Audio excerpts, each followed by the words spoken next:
Welcome back to Roger's Rant. So, again, it's morning for me, so good morning, but hello to you wherever you are. And the inspiration for today's rant was trying to think about some stuff that's been said before, and if you've heard it, then you have an idea as to where this is going. If you haven't heard it, then maybe you don't have an idea as to where this is going. But it's the essence of that you are not your body. But I've been doing a lot of thinking about this, and just let's see what we can come up with here. That it says that you are not your body. So what this means essentially is you're not your body. You've heard people, or maybe you've heard people refer to it as a glob of meat, or other different ways, or your face mask that you put on, or your outfit or disguise, whatever different ways of putting it. It's been said. But the idea is that you are not your body because you are the essence of the spirit that is in your body. So therefore, you are greater than your body, which in some degree is definitely true. But if you continue to look into this and look at it from a logical standpoint, if you will, we are our body.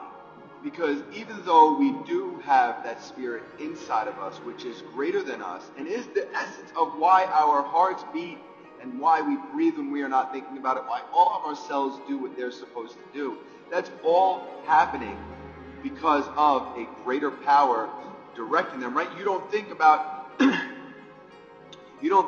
any of these things actually happening or functioning. You don't think about the way that your blood works, the way that it breaks down food and travels with different nutrients all around the body. You just know it happens, and it's just happening because there's some kind of higher governing power that's making sure it happens exactly the way it's supposed to happen every time. So this essence of we are not our body is true to some degree, except for one little issue. As long as we are experiencing three-dimensional reality in our current state of consciousness, regardless of where that scale of consciousness is, that means in that moment, which is the only moment that matters, which is right now, you are in fact your body.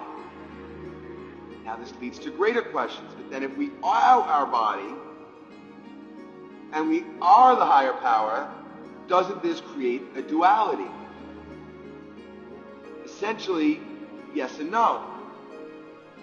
The reason why yes and no is because it's all the same thing. There is one encompassing power that is the all, and we are all part of it.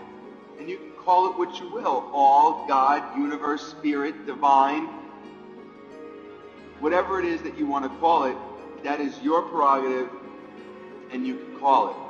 But it's all one. So if it's all one, even though it seems like there's a duality, it's still just one.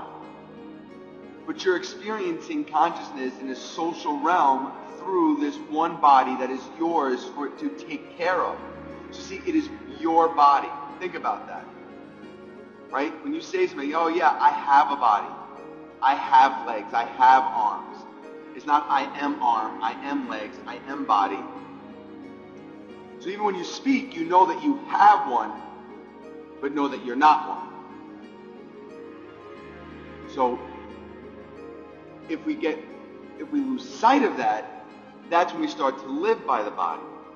And then that's when you start to fall into issues like addictions, and you start to think that you are your body, essentially creating the duality by separating yourself from the all, God, spirit, by saying that you are a man in a body, and that God is something that is outside of you and not part of you.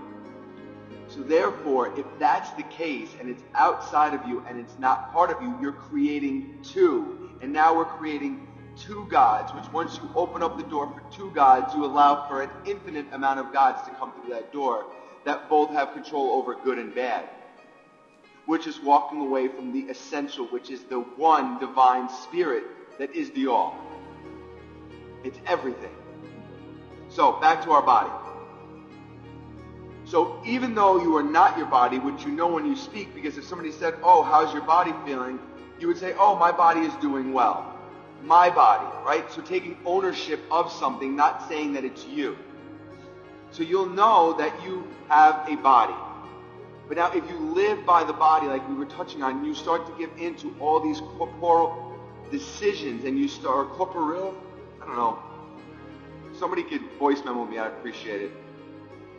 And what you can start to do is live by your body, and by living by your body, you're going to start to give into more temptations. You're going to start to look at your life from a perspective of reacting to things that your body is pre-programmed to react to. So this is some Joe Dispenza work, and I really like it and encourage you to check it out. And he starts to talk about how basically the body is programmed by the subconscious to keep you healthy. So the best way to keep you safe, the best way to think about it is when you try and dial someone's phone number from memory, which even that's becoming a dated version of looking at things. But even when you go to do that, if you go to dial a phone number and sometimes you forget it, and then all of a sudden you kind of just like blank out in the body, and then your hand just starts typing, and when you stop thinking about it, you kind of remember. The body's kind of programmed to do certain things. Like the body's programmed to walk. You always walk the same way, and not everybody's walk is always the same. So there's some programming aspects, and if we believe so heavily that we are just our body, and that we are separate from God or all or divine spirit or the universal power, once we decide that we're separate from that, then we start giving into the ability that the body's going to start making decisions, that's believing that it's going to keep us safer and healthier in the outcome. But some of those programs are dated, so the idea is to figure out which ones are dated. But the only way to do that is to start to realize that there is just one. And in this one is us. And in us is this one. And it is all one thing, but the only thing that separates all of us through this one is our individualized perception and conception of the world that we take every time we view it through our senses.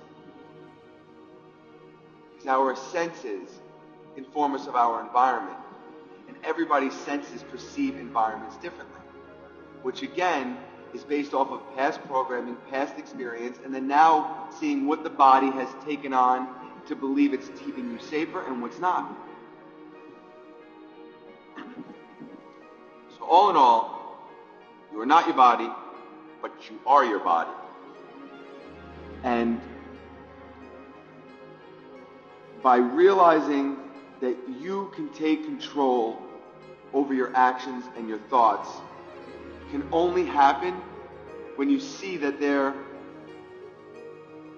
is a greater working essence to this body that we have than what we first perceive. Even emotions are there to let you know what is bringing you closer to what makes you feel good and what doesn't. So when something gets you angry inside the body, it can put you in a state. So think about some of those triggers that you have of how somebody makes you feel, and then you go into a state of either extreme happiness to see somebody, or if you go into some kind of anger or rage when something happens that you're unhappy with, that just gets at you, and then you go. But all it is living by the body, not realizing that you are greater than the body, that it is your body, and your body takes over because it thinks it's keeping you safe by protecting you. So it's time to tell the body, you're safe. You understand what's going on. It's time to see that you aren't your body, but you experience the three-dimensional reality through it.